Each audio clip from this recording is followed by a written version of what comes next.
Assalamualaikum warahmatullahi wabarakatuh. Saya Amar Jata Effendi dari kelas 3 Teknik Elektronika. Saya di Balia Fanadila dari 3 Elektronika. Saya Fikri Muhammad Haji Sohid dari 3 Elektronika. Saya Reza Wahyu Ramadan dari tingkat 3 Teknik Elektronika A. Kami di sini ingin mewawancarai Mas Farid sebagai narasumber terkait K3L yang ada di lab instalasi.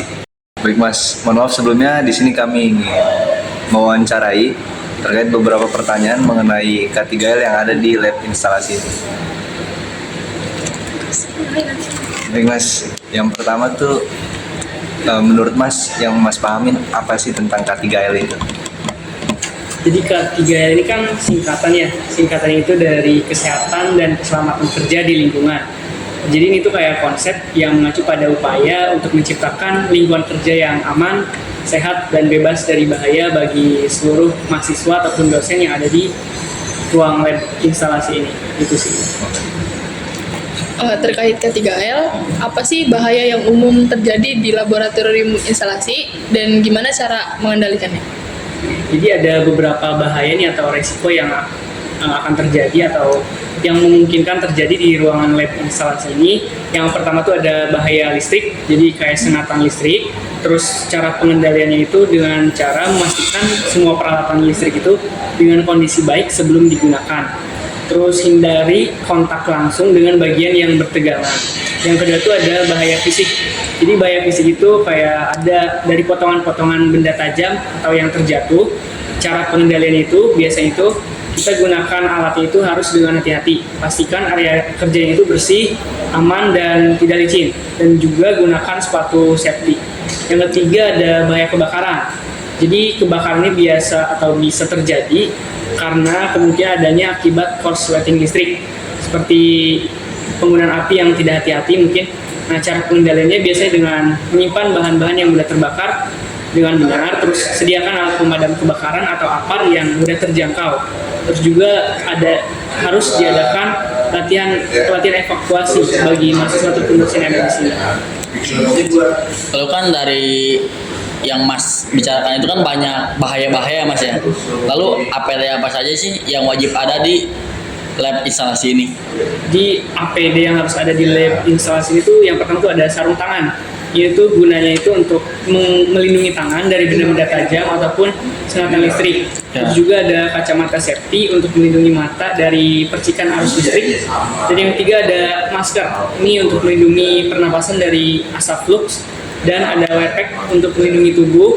Juga ada sepatu safety untuk melindungi kaki dari benda-benda terjatuh. Dan juga bahaya listrik. Itu sih alat pelindung diri yang ada di alat pelindung diri yang harus digunakan di lab instalasi ini. Baik Mas. Lalu kan tadi ini ya Mas ya, ada pernapasan tuh. Berarti kan kita juga harus membuat lab ini selalu bersih ya. Jadi gimana sih Mas cara menjaga lab ini selalu bersih? Cara yang ada di lab ini untuk tetap bersih yang pasti adanya piket rutin setiap kelas pada saat melakukan praktikum. Nah, terus juga untuk memaksimalkan kebersihannya itu kita dimaksimalkan di hari Jumat pada saat 5R. Itu sih yang biasa dilakukan untuk menjaga lab ini tetap bersih. Baik Mas, terkait kecelakaan kerja Mas, jika terjadi kecelakaan kerja di sini berupa tersengat listrik mungkin, apa sih yang harus dilakukan Mas? Untuk bahaya yang terjadi karena tersengat listrik, langkah yang kita harus lakukan yang pertama tuh pastikan sumber listriknya itu mati. Jadi kita matikan dulu sumber listrik, kemudian jangan sekali-kali kita menyentuh korban yang tersengat listrik sebelum listriknya itu benar-benar mati. Dan kemudian setelah itu kita berikan pertolongan pertama yang diperlukan untuk korban yang tersengat tersebut. Pertanyaan selanjutnya terkait dengan bahaya yang sering terjadi, itu ada bahaya kebakaran. Gimana cara mengevakuasi apabila terjadi kebakaran di lab ini? Jadi langkah-langkah untuk mengevakuasi pada saat terjadi kebakaran di lab ini yang pertama tuh kita aktifkan dulu alarm kebakaran pada saat adanya kebakaran, terus evakuasi dengan tertib. Yang ketiga itu pastinya mahasiswa atau dosen yang berada di sini tuh jangan panik terlebih dahulu.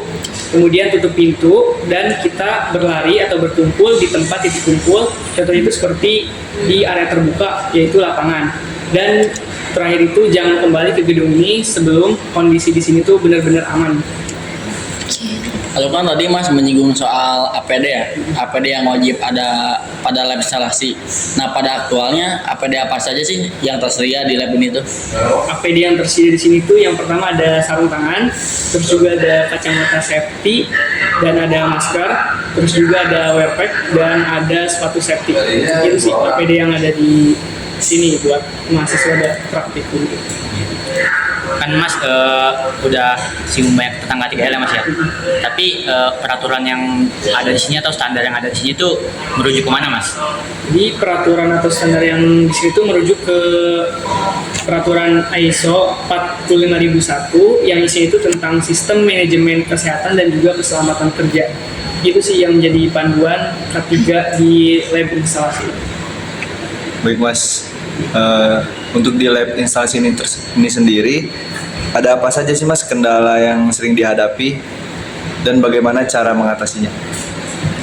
Jadi kendala yang ada di sini tuh yang pertama tuh kurangnya kesadaran. Nah, jadi banyak orang atau mahasiswa atau dosen yang belum menyadari pentingnya K3 di sini. Yang kedua tuh ada kurangnya komitmen manajemen. Jadi manajemen di sini tuh belum sebelumnya berkomitmen untuk menerapkan K3. Yang terakhir ada biaya, yaitu penerapan K3 kan membutuhkan biaya untuk pelatihan ataupun peralatan maupun perbaikan lingkungan kerja. Itu sih.